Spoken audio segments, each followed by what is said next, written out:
בכיתה שלנו יש תלמיד על הרצף האוטיסטי.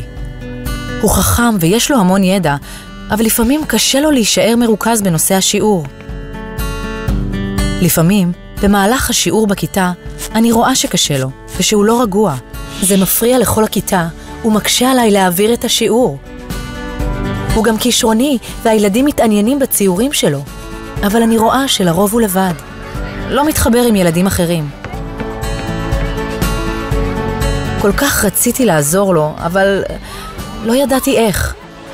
לשמחתי, הגיעה לבית הספר התוכנית מפגשים על הרצף. עברנו פעילות בכיתה שהמחישה לנו שכולנו שונים, וגילינו שיש בזה גם יתרונות. הצוות ואני עברנו הכשרה בה קיבלנו ידע וכלים מעשיים חשובים. התוכנית עזרה לי להבין יותר טוב למה הוא זקוק. והפעילות לכיתה עזרה ליצור אווירה יותר מקבלת ומכילה עבור כולם. והתלמיד לומד, משתלב ורוכש חברים חדשים. מפגשים על הרצף. אנחנו כבר הרווחנו.